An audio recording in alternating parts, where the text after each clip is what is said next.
কুমিল্লা জেলার মুরাদনগরের একটি গ্রামে এক নারীকে ধর্ষণের ভিডিও সামাজিক যোগাযোগ মাধ্যমে ভাইরাল হওয়ার পর এ নিয়ে নানা মহলে শুরু হয়েছে নানান মেরুকরণ। এই ঘটনার পর আওয়ামী লীগ সমর্থক কিছু ফেসবুক পেজ ছাড়াও বিভিন্ন ব্যক্তির পোস্ট থেকে অভিযুক্ত ব্যক্তিকে বিএনপির স্থানীয় নেতা পরিচয় দিয়ে প্রচারণা শুরু হয়।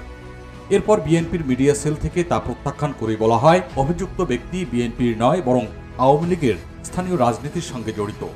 তবে আসার কথা হচ্ছে এমন নানামুখী প্রচার ও পাল্টাপাল্টি অভিযোগের মধ্যে গত রোববার ভোরে মূল অভিযুক্তকে গ্রেপ্তার করার তথ্য দিয়েছে পুলিশ।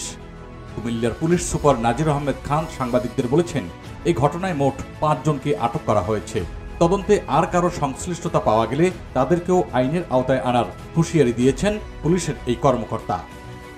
এর আগে শনিবার দুপুর থেকেই এক নারীকে ধর্ষণের একটি ভিডিও সামাজিক যোগাযোগ মাধ্যমে ব্যাপক আকারে ছড়িয়ে পড়ে।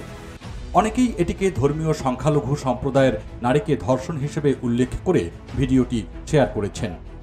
ভিডিওতে ওই নারীকে বিবস্ত্র অবস্থায় আক্রমণ করতে দেখা যায়। ঘটনাস্থলে তখন বেশ কয়েকজনকে দেখা গেছে ওই ভিডিও চিত্রে। এরপরই মূল অভিযুক্তের রাজনৈতিক পরিচয়ের সূত্র ধরে নানামুখী প্রচারণাও দেখা যায় সামাজিক যোগাযোগ মাধ্যমে। ভিডিওটি ছড়িয়ে পড়ার কয়েক ঘন্টার মধ্যেই এ নিয়ে শুরু হয় তীব্র নিন্দা ও প্রতিবাদ। শনিবার দিবাগত রাতেই ঢাকা বিশ্ববিদ্যালয় সহ কয়েকটি স্থানে ওই ঘটনার প্রতিবাদে মিছিল ও সমাবেশ হয়েছে। এ ঘটনার তীব্র নিন্দা ও জড়িতদের শাস্তির দাবি জানিয়ে বিবৃতি দিয়েছে বিভিন্ন মানবাধিকার সংগঠন।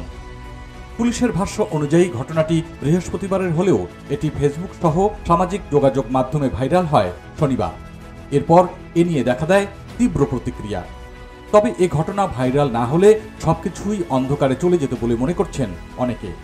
কুমিল্লার পুলিশ সুপার জানিয়েছেন, ভিকটিম তার বাবার বাড়িতে বেড়াতে আসার পর ধর্ষণের ঘটনা ঘটে। স্থানীয় কতিপয় লোক তখন ঘরে ঢুকে মামলায় অভিযুক্ত ব্যক্তিকে মারধর করে। এক পর্যায়ে ওই ব্যক্তি পালিয়ে যায়। এরপর ভিকটিমের ভিডিও ধারণ করে সামাজিক যোগাযোগ মাধ্যমে ছড়িয়ে দেওয়া হয়। এটি যারা করেছে তাদের বিরুদ্ধেও ব্যবস্থা নেওয়া হয়েছে বলে জানিয়েছেন পুলিশ সুপার।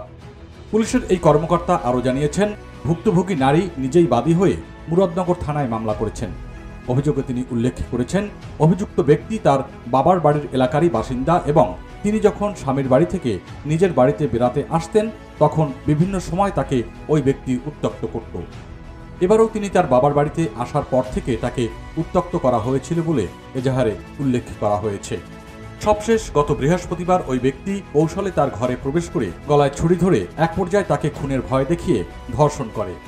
মুরাদনগর থানার ওসি জাহিদুর রহমান বলেছেন, এজাহারের ভিত্তিতে আসামিদের আটকের পাশাপাশি তদন্ত শুরু হয়েছে।